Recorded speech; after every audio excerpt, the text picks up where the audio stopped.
¿Qué tal, amigos? Este es como un clásico ya, es el encuentro anual que tenemos ustedes y nosotros desde aquí, desde las oficinas de Penguin Random House.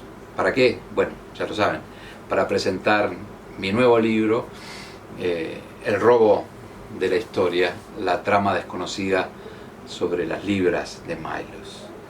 Una historia de la que se van a cumplir 50 años ahora, dentro de muy pocos meses, en abril, el 4 de abril. El hecho sucedió en 1970 y ocasionó una enorme conmoción en el Uruguay.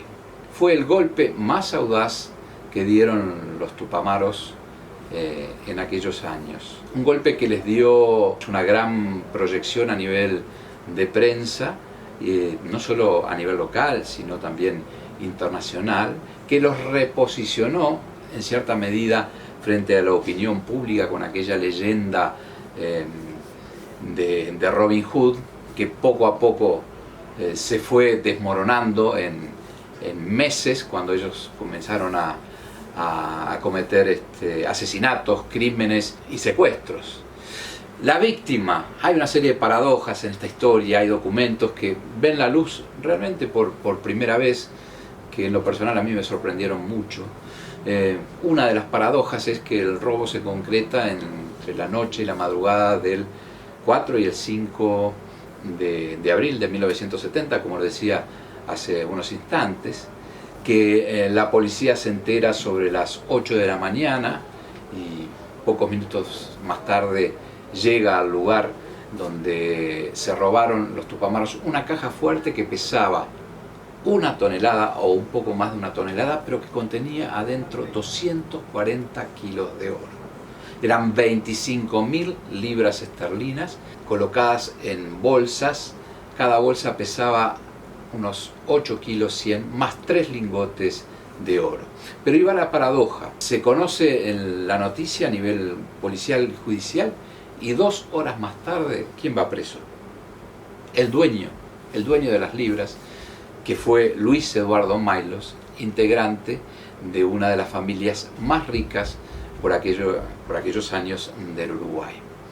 La historia no se circunscribe solamente al episodio concreto del robo, sino que también narra la historia de una familia que llegó a este Uruguay cuando el Uruguay recién tenía 5 años de vida, digamos, independiente o de vida constitucional. Llegó en 1835, un inmigrante francés de profesión cerrajero, bueno, que aquí tuvo hijos y fundó en 1880 la Republicana, una importadora y procesadora de tabaco y de cigarrillos, cuando en el momento en que en el mundo se ponía de moda y hacía eclosión el cigarrillo.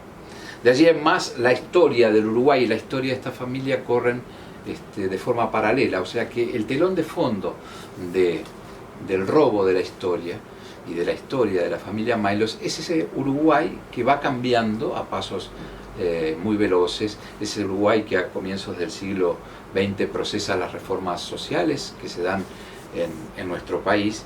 Esa empresa llega a su momento culminante en la década del 30, en la década del 40, al punto tal que los hijos, los cuatro hijos varones de Julio Milos, llegan a construir un imperio económico que es no solo el más grande del Río de la Plata, sino que ranquea entre las fortunas más notables, más importantes de América del Sur. ¿En base a qué?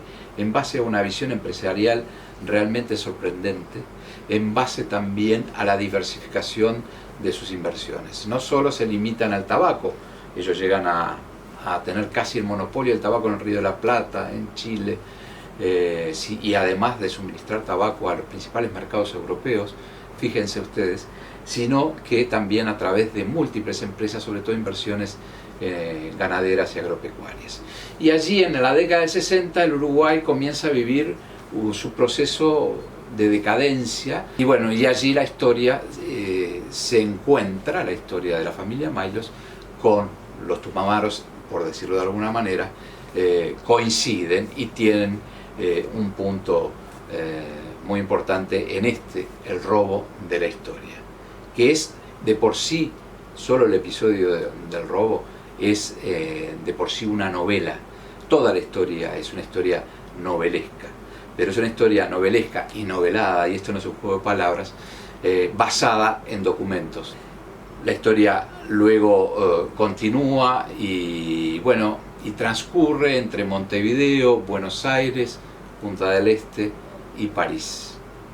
Creo que es una propuesta que a muchos de ustedes los va a seducir, o por lo pronto les va a llamar la atención.